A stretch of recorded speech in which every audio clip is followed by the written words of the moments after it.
All right, so I'm here today to talk about how to get better at studying 3D. So I've done this for 7 years. I'm not saying I'm the best artist in the world, but like I've probably done my 10,000 hours. And maybe if I had some of this advice, I could probably be better than I currently am, or maybe at a higher skill level, whatever. Okay, so the first thing is that one of my friends actually said this is that when you're doing projects, like you can take the course and everything, but like it's better if you actually sort of like apply a bit as you go through. Like if you just do like the full course, it's kind of hard to even remember how everything works if you just do like a 102 hour course or whatever. It's better if you actually do practice. So do some projects.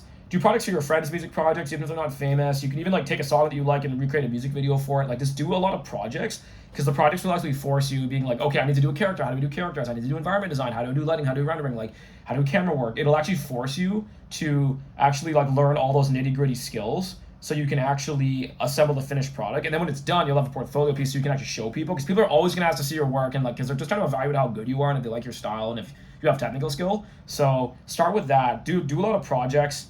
The second thing is you should take courses. Like it'll speed it up like crazy. Like I took my first paid animation course like probably like last year and like I will say this though because I'd say that course like it was for beginners but like it gave me a lot of because I did everything on instinct before, right? I would like just like watch like Transformers and I'm like let's copy something like that. But now that I'm watching it, it's like I had a lot of aha moments when I got stuck on sort of like why doesn't this really look professional? And then the course will sort of explain to you what makes things look professional, what makes things look expensive, like what techniques do they do to make it look more high end, camera movements, texturing, lighting, like composition, things like that. Like like School of Motion for Cinema 4D is great. I recommend it. And then the next thing is just 10,000 hours of practice. Like you got to practice like crazy, bro. Like you got to do it. Yeah, there's been some years when I've been assigned projects where I didn't necessarily feel like I was getting better. Like I was kind of plateauing. I kind of became sort of like a one trick pony. I'm kind of doing the same level over and over and over again to constantly sort of break through and recognize your blind spots. That's where the courses come in because they're going to teach you things or even ways of using the software, like best practice methods and everything, and best methods of using everything, and like most clean practices that'll improve your workflow, speed you up, get you to more of a professional standard so you're spending less time like kind of like doing it in a disorganized fashion. Even sometimes explaining how the software pipeline and everything works, I recommend that. Do your work, get on the Reddit groups, get on the Discord, Facebook groups, whatever. Post your work, ask for feedback constantly. Even just asking for feedback like once a year when you do your portfolio review is like such a help. Like I posted on Reddit and this art director from the game studio came on and he's just like, yeah, your characters are a bit too much in the uncanny valley. He's like, I think you're about 2 years away from being the way you want to look. You have like you have a wide range of skills because you're a generalist. Like he gave me all this great advice and it kind of like hearing that from someone more senior than you will just give you sort of like a really quick sort of like reference on where you sort of stand unless you work at a studio or have a lot of like coworkers and friends who are constantly looking at your work. But like a lot of us are kind of just learning this solo, to be honest. Like if you're a freelance animator, you might just be learning this off YouTube, so it's good to have sort of a reference point just to kind of check your blind spots because like as an artist when you're learning this you're going to have so many blind spots. Another thing too is sort of like have fun while you're doing it. Because if you're not having fun, it gets pretty stressful, and then you're gonna want to quit or give up. Like I found Blender so hard and annoying to use. Like it wasn't fun for me to learn how to do it. It made me want to give up. So I just stuck in Cinema 4D. I'm learning more Blender now, and like now that I'm better with Cinema 4D, my 3D animation knowledge is deeper. I can transfer more to Blender faster, so I'm less frustrated. When if you don't know what like an albedo texture or something is or whatever, like you're gonna learn that in your primary software. And then when you go to the second one, you're just learning kind of like syntax and like the UI and everything instead of having to figure out like what a diffuse layer is and like how like emission textures and stuff work. Like you'll know. Yeah, and then another thing too that I learned recently is actually just like references. Like they always talk about in art school they teach you to just like copy references, but like you have to really think about that. It's not just like copy the image. Like think really about the whole production process behind how they created that image. So a really good example behind this is like how to make really complex camera moves. You can actually just reference camera moves. You can find a DP that you really like and just copy a lot of the camera movements they're doing to get a similar effect. Like you don't really actually have to like even study like the camera movements that deeply. You can actually just, let's say you find like 3-4 directors you like, and for every video you just like reference 5 or 6 camera movements that they're using and then copy the exact sort of like thought process and everything. You can learn a lot just by doing that. And that's just camera movements. I think we can talk about color palettes. We can talk about character design. We can talk about environment design. We can talk about tone, mood, pacing, speed, editing style. Like you can find experts in all these areas and get references from all of these things. And when I started getting better references and spending more time researching, it made my work look a lot more pro because it looks more like the pros I'm copying from. Good artists copy, great artists steal more stuff, man. Get on there, look for better references.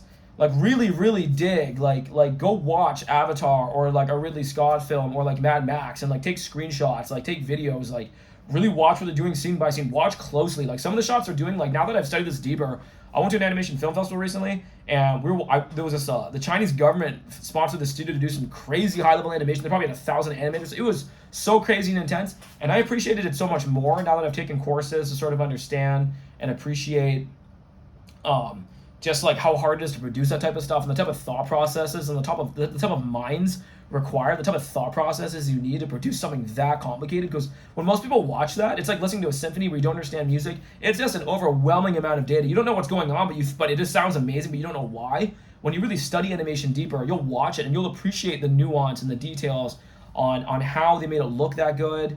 And I think that's like really important, like.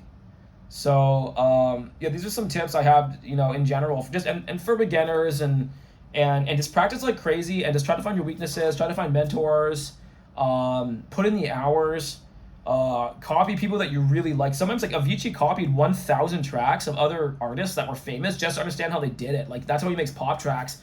Go rewrite most of Michael Jackson's music. Like he had some of the best music artists, producers, songwriters on there of all human history. Like that's really good. Like that'll really help you get up to that level. And if you're struggling in the technical area, go back to the courses, like learn about like I don't even know how to 3D model, man. Like learn how to learn best practices, that way your screen's not laggy, like just stuff like that. Learn how to render faster, like learn how to light things, learn how to animate lights, like just practice like crazy. And then show your work, and just put in those 10,000 hours, and find like 5 to 6 3D artists that you really, really like, and just copy them like crazy. And I guarantee, even if you copy them exactly, you probably won't get it exact. It might even be better than some other stuff, or might even be different. But as long as you have really strong references, you'll get there. And that's sort of how we get better as artists, and some like right now actually, like Cinema 4D doesn't really have that many tutorials, because Blender has like 8 million users or something. So sometimes what I'm doing now actually is, if there's no tutorial on Cinema 4D, I'll watch the Blender tutorial.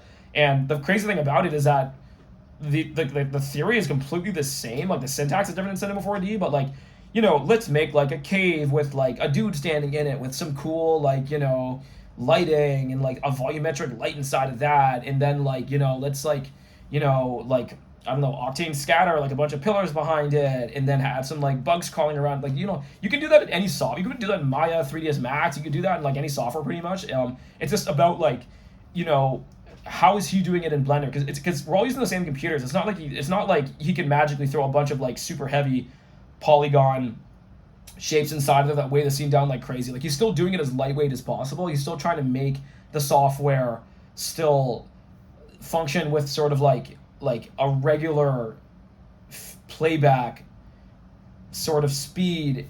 And to do that, he has to optimize the scene, and like that applies to Cinema 4D as well, just things like that.